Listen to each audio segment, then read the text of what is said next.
अस्सलाम वालेकुम my YouTube family. आप देख रहे हो पंजाब स्टिचिंग स्टाइल। मैं हूं नूरीन। आज मैं आप लोगों के लिए बेबी क्लास की वीडियो लेके आई हूं, जिसमें मैं आप लोगों को बेबी स्टिचिंग सिखाऊंगी, बेबी स्टिचिंग के बारे में इंफॉर्मेशन दूंगी। बच्चों की कटिंग एंड स्टिचिंग कैसे होती है वो क्लासेस आपके साथ शेयर करूंगी। सबसे पहले मेरी बिगनर बहनों के लिए मैंने कुछ चीज़ें पास रखी हैं। इन चीज़ों का आपको बताती हूँ कि आपको क्या क्या आपके पास होना चाहिए जो आपके लिए इजीली सिलाई में काम आ सकता है। सबसे पहले तो मैं आप लोगों को दिखाती हूँ कि हमारे पास एक स्केल का होना लाजमी है। बेबी स्टिचिंग में ख़ास तौर पे स्केल रखें पास अपने। कोई भी किसी किस्म का भी स्केल ले लें। मैंने स्टील का रखा हुआ है, तो आप किसी भी किस्म का स्केल ले सकते हैं। लाजमी नहीं है कि आप लोगों ने यही स्केल लेना है। दूसरा हमारे पास सोल्डिंग और आयरन होनी चाहिए, जिससे हम काविया कर सकें। हम एक्स्ट्रा फैब्रिक टिश्यू वर्क कोई भी पैच वर्किंग करते हैं तो उसका फैब्रिक रिमूव करने के हमारे काम आता है। तो इजीली बाज़ार से 600-700 रुपये में ये मिल जाता है, तो आप कहीं से भी ये ले सकते हैं। ठीक है, ये आपके पास होना लाजमी है। और अगर आप घरेलू लेवल पर काम करते हो तब भी, अगर आप प्रोफेशनल लेवल पर काम करते हो तब भी आपके पास होना इसका लाजमी है।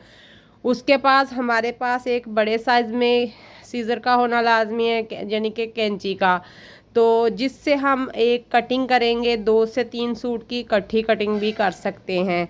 उसके बाद हमारे पास एक छोटी कैंची का होना लाजमी है, जो कि हम छोटे छोटे स्टेप जब हम स्टिचिंग कर रहे होते हैं उस वक़्त कटिंग के तौर पे हमारे काम आती है। उसके बाद हमने एक सबसे छोटी सीज़र लेनी है, जो कि हम धागा कट करने के काम में ला सकते हैं, जो हमारे लिए इजी रहेगा। और बार बार बड़ी कैंची उठाकर काम करने से हमारे हाथ थक जाते हैं, तो इससे आप इजीली अपने पास रख सकते हो। इसकी जगह पे एक छोटा कटर भी मिलता है। आप किसी भी नलकी धागा वाली शॉप से वो कटर भी ख़रीद सकते हैं। और अगर आप छोटी कैंची लेना चाहें तो ये आपके बार बार इस्तेमाल में आएगी, जब चाहे इसे आप तेज़ करवाएं और दोबारा से इस्तेमाल में लाएं। उसके बाद हमारे पास एक फिरकी का होना लाजमी है। ये इस तरह की जो होती है, तो फिरकी होती है ये हमें इस तरह का, इस तरह ये हमारे ये निशान लगाने के काम आती है। अगर हमने फिटिंग की सिलाई लगानी है कपड़े को डबल से 4th फोल्ड में रखकर कमीज़ को, तो उस तरह से हम इस तरह से फिरकी के साथ निशान लगाएंगे। इस तरह से इसके आगे से बना हुआ है। ये इजीली शॉप से मिल जाती है। आप कहीं से भी कहेंगे गरारी चाहिए या फिरकी चाहिए, जिससे हम स्टिचिंग के टाइम निशान लगाते हैं, आपको इजीली वहाँ से अवेलेबल है। उसके बाद हमारे पास एक कटर का होना लाजमी है। इससे ये इस तरह का कटर है। ये हमारा जो धागा, अगर खुदा न खास्ता हमसे कोई सिलाई गलत लग जाती है तो उस सिलाई को उधेड़ने में हमारे काम आता है। ये इसकी नोक है, जो हम धागे में इस तरह से इसको धागे को ऊपर उठाते हैं और यहाँ पर इसका कटर बना हुआ है, तो इस तरह से हम इसको कट कर देते हैं। ये 2 साइज़ में अवेलेबल है। आप बड़ा लोगे तो आपको 100 रुपीज़ का मिलेगा, आप छोटा लोगे तो आपको 30 रुपीज़ का मिलेगा, इस तरह से। तो आप ये भी इजीली आपको किसी भी शॉप से, नलकी धागे वाली शॉप से मिल सकता है, तो आप वहाँ से ले सकते हैं। इन चीज़ों का एक टेलर के पास होना लाजमी होता है, आप भी अपने पास रखिएगा। उसके बाद हमारे पास इंची टेप का होना लाजमी है।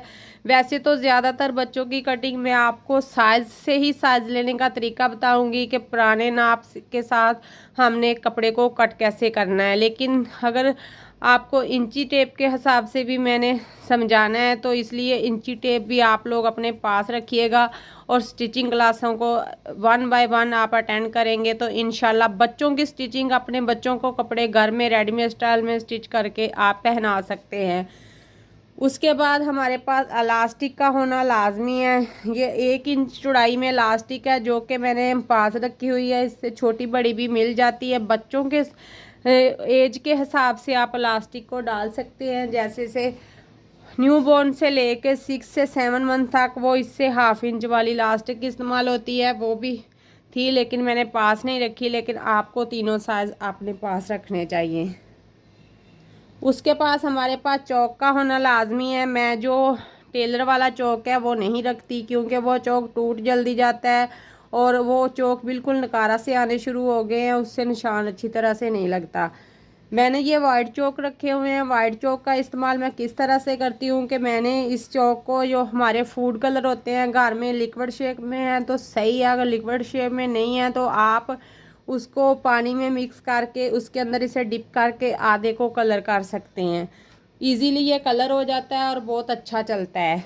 ये आपको डब्बा आसानी से मिल जाएगा 50 रुपीज़ में, और उसमें काफ़ी ज़्यादा चौक होते हैं, तो वो आप घर में ला के रख लें, आपके इस्तेमाल में आते रहेंगे। इसके अलावा मेरे पास ये एक ग्लू स्टिक है, जो कि मैं कोई भी पेस्ट चीज़ करनी होती है, जहाँ बुकरम लगा लें, बुकरम को पेस्ट करना होता है, या फैब्रिक को ऊपर फोल्ड करना होता है, तो मैं इससे पेस्ट कर देती हूँ। हमारे लिए हमारा काम आसान हो जाता है ग्लू स्टिक के साथ। उसके अलावा हमारे पास एक ये वाला गैजेट होना लाजमी है। ये है सुई में धागा डालने के लिए, तो मैंने वैसे ही अपने पास रखा हुआ है। अगर आप लोगों को धागा डालने में मुश्किल होती है तो आप यहाँ पर सुई को खड़ा करके, तो इससे यहाँ ऊपर ला के धागा ऊपर रख के दबाएंगे तो सुई के अंदर धागा खुद ब खुद ही डल जाएगा। लेकिन इसकी इतनी ज़रूरत नहीं होती, लेकिन मेरी कुछ बहनों को अगर मुश्किल लगता है सुई में धागा डालने के लिए, तो उनके लिए ये लाजमी है। उसके अलावा इस तरह की छोटी छोटी चुटकियाँ हमारे पास होना, जो पिनअप करने के लिए, या पिन्ने ले लें वो पिनअप करने के लिए हमारे पास होना लाजमी है। तो हम छोटे छोटे स्टेप को पिनअप करने के काम आएंगी। मैं छोटी सी आसान सी वीडियो बना रही हूँ और आसान से लफ्ज़ों में आपसे बात कर रही हूँ कि ताकि मेरी वो बहनें जो घर में बैठी हुई ज़्यादा पढ़ी लिखी नहीं है, उनको ईजीली समझ आ सके। और ये हमारे पास एक अदद सुई का होना लाजमी है। सुइयाँ हम दो किस्म की रखेंगे। एक सुई हमारे पास तरपाई वाली होनी चाहिए और एक सुई मोती वाली होनी चाहिए, ताकि हमें कहीं पर भी पर्ल का इस्तेमाल करना हो तो इजीली वो सुई इस्तेमाल कर सके। एक सेफ्टी पिन बड़े वाली, ये भी बहुत सारी डोरी वर्क के, जो डोरी हमने किसी भी शर्ट के अंदर या किसी बाजू के आगे से डोरी को निकालना है, इलास्टिक डालने के काम आती है। तो ये स्टील में आप सेफ्टी पिन भी एक अपने पास रखें। उसके बाद है ये मेरे पास है तार वाला धागा, जो कि हमारे पैच वर्किंग में हमारे काम आता है। तो ये नलकी 300-400 में अवेलेबल है, काफ़ी मोटे साइज़ में होती है। आप एक दफ़ा इस पे पैसे लगाओ, कई साल तक इसको चलाओ, ये जल्दी ख़त्म नहीं होती। तो ये भी एक टेलर के पास होना लाजमी है। पैच वर्किंग आप बाज़ार से ना कराएं, खुद घर में करें। उसके बाद हमारे पास असल वाला तेल होना चाहिए मशीन का, जो कि हमें मशीन को देने के लिए काम आएगा। इसके बाद हमारे पास एक मशीन का होना लाजमी है, और मेरे पास कंप्यूटर मशीन है, ये देखें।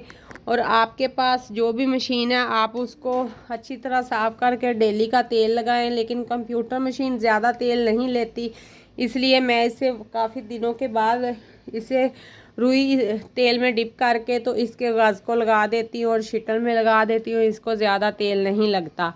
तो अगर आपने प्रोफेशनल लेवल पर स्टिचिंग करनी है तो फिर मैं आपको मशवरा दूंगी कि आप कंप्यूटर मशीन इस्तेमाल करें। अगर आपने घरेलू लेवल पर अपने ही कपड़े या अपने बच्चों के बनाने हैं तो फिर एक आप आम मशीन इस्तेमाल कर सकते हैं।